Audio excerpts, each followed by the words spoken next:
जय माँ मरी आप सभी को। मरी माँ उपासक में आप सबका स्वागत है। आशा करता हूँ माता मरी कृपा आप सब पर बनी रहे। आज मैं आपके लिए एक जानकारी फिर से लेकर आया हूँ। जैसे कि आपने थंबनेल में और टाइटल में देख लिया होगा, शमशान, मशान और मरघट 3 चीज़ें हैं। इसमें क्या फ़र्क है? महाशमशान पे तो बाद में आएंगे, पहले 3 चीज़ों पर देख लीजिए आप कि फ़र्क क्या है। देखिए, मैं इसके वीडियो के शुरुआत में ही बता रहा हूँ, ना मैंने बुक से ज्ञान लिया है ना किसी चीज़ से। जो मैं फ़ील कर रहा हूँ और करता आया हूँ उस चीज़ के बारे में मैं वो बता रहा हूँ। पहले आते हैं शमशान। शमशान पंच तत्वों का मिलन। ठीक, हम कहते हैं ना, भगवान, भ से भूमि, व से वायु, अ से अग्नि, न से नीर। ठीक, भगवान, अ से अग्नि, है ना, पंच तत्वों का मिलन। अब ये पंच तत्वों का मिलन जहाँ पर हो रहा है, भगवान, गगन भी रहता है ना उसमें, तो भगवान से जहाँ पंच तत्वों का मिलन हो रहा है वो है शमशान। लेकिन क्या शमशान जागृत अवस्था में होते हैं? क्या पूरे के पूरे शमशान जितने हैं, आपके घर के पास भी बहुत सारे शमशान होंगे जहाँ पर शराबियों ने, जुआ सट्टा सटोरियों ने डेरा लगा लिया होगा, तो क्या वो एक पंच तत्व के मिलन की जगह शुद्ध बची है? क्या शमशान शुद्ध रह गए हैं? नहीं। मैंने पहले भी बताया था कि शमशान बचाओ ऐसा करके। अब मैं बताता हूँ उसका रीज़न। शमशान वो जगह है जहाँ आप पंच तत्वों का सिर्फ मिलन करवा देते हैं। ठीक, ऐसा मेरा मानना है। ठीक, दूसरी चीज़, मशान क्या है? मशान एक ऐसा शमशान है जहाँ पर पंच तत्वों के मिलन के साथ शक्तियाँ जागृत अवस्था पर होती हैं।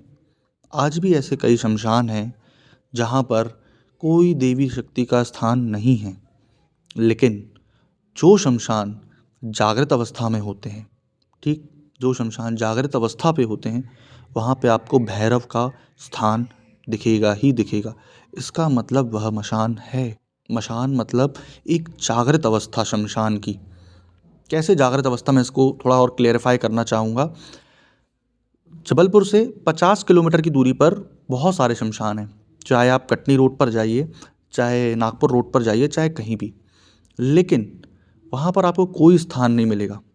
कोई स्थान नहीं मिलेगा किसी का। सिर्फ वहाँ पे मुर्दों को रखा, जलाया गया और उसको बस ख़त्म उसका खेल। वहाँ पर कोई एनर्जी नहीं है, कोई भी एनर्जी नहीं। वहाँ पे लोग बैठ जाएं, कुछ भी करें, कोई मतलब नहीं निकल रहा, कुछ भी नहीं मिल रहा उनको। लेकिन जबलपुर में ग्वारी घाट शमशान आपने देखा होगा, वहाँ पर भैरव जी हैं, माता मरी हैं, माता काली हैं, मशान देव का स्थान है। एक मशान का भी स्थान है, गंगाराम का भी स्थान है, औघड़ का भी स्थान है। ऐसे बहुत सारे स्थान है वहाँ पर। तो वह है मशान। अब मशान तो आपने समझा कि मशान एक शमशान की जागृत अवस्था है जहाँ इत्र योनि की शक्तियाँ, भूत प्रेत जिन जिन्नात आदि कोई भी शक्ति आप ला सकते हो। कोई भी शक्ति को आप जागृत कर सकते हो, चाहे वो कोई से भी तंत्र की, लिपि की, बोलना चाहिए कि कोई भी पैटर्न की हो, कोई भी प्रकार की हो, आप उसे वहाँ पर हर चीज़ कर सकते हो। तो मशान शमशान की जागृत अवस्था है। शमशान सिर्फ और सिर्फ आपको पंच तत्व से मिलाने के लिए होता है। ठीक, अब आते हैं मरघट। मरघट का अगर आप संधि विच्छेद करें तो क्या निकलेगा? मर के जाने वाला घाट, या जब अपन मोक्ष को प्राप्त करते हैं तो वो घाट जहाँ पर हम मोक्ष को प्राप्त करें वो होता है मरघट।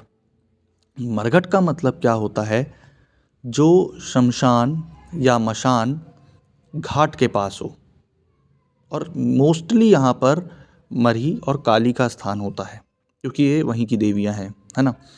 तो एक बात समझिए आप कि मरघट जैसे क्या, बनारस में कितने मरघट हैं, पानी का स्थान है, नदी बह रही है, उसके पास आपको मोक्ष प्राप्त हो रहा है, क्योंकि जल से पवित्र अपने पास कोई नहीं माना गया। अपन किसी को भी कसम देते हैं, दैविक शक्ति को या देवता को, तो अपन या देवी को तो क्या करते हैं?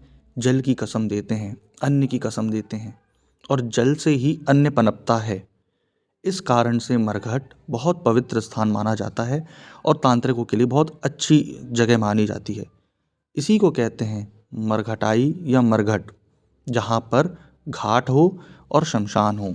यहाँ पर बहुत सारी शक्तियाँ निवास करती हैं।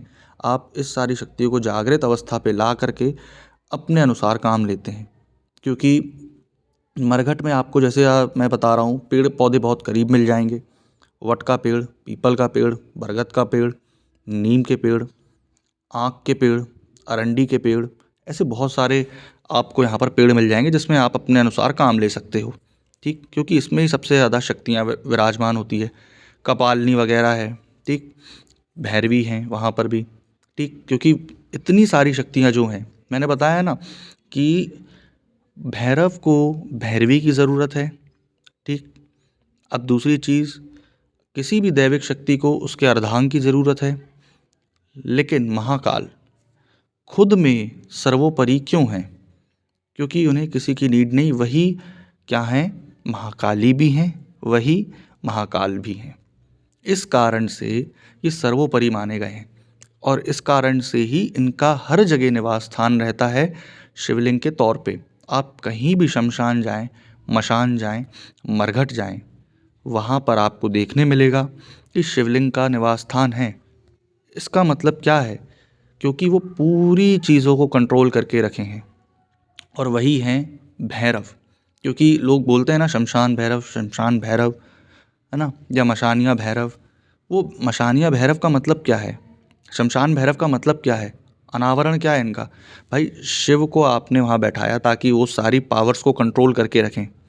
ठीक, और वही चीज़ है मशानिया भैरव, शमशानिया भैरव, क्योंकि शमशान भैरव का मतलब ही वही है जो सब चीज़ को कंट्रोल करके रखे, और शिव ही भैरव हैं। सिंपल सी थ्योरी है ये। इस कारण से, क्योंकि आपने देखा है, आप देखना कभी भी, शिव शक्ति के दूर जाएंगे, भैरव भैरवी के दूर जाएंगे। क्योंकि जब मैं जिन लोगों को भैरव भैरवी संपुटित मंत्र साधना जिन्होंने की है, तो उन लोग जानते हैं इस बात को भली भांति कि अगर वो क्या करें, भैरव जी को जब आपको आगे करना हो तो पहले भैरवी मंत्र पढ़ने लगते हैं। क्योंकि भैरव भैरवी संपुटित मंत्र में 2 वर्ड आते हैं भैरव और भैरवी के नाम से। तो जब भैरवी को संभालना होता है तो भैरवी को संभालना जब होता है तो भैरव मंत्र पढ़ने लगते हैं पहले, और भैरवी को जब संभालना रहेगा या भैरव को संभालना रहेगा भैरवी को, तो भैरवी मंत्र पढ़ने लगते हैं अपन। दैट इज़ वाई ये बहुत ज़रूरी था मेरे को बताना। क्योंकि लोग क्या कर रहे हैं कि कोई बोल रहे हैं कि मरघट मसान की साधना चाहिए, तो मैं मरघट मसान की भी डालूंगा साधना, लेकिन फिर मरघट मसान के लिए आपको वैसी कंडीशन चाहिए होगी, जो कि नेक्स्ट साधना रहेगी तो वही बताऊंगा मैं इस बारे में। इसलिए तो आशा करता हूँ आपको ये जानकारी पसंद आई हो। जय माँ मरी।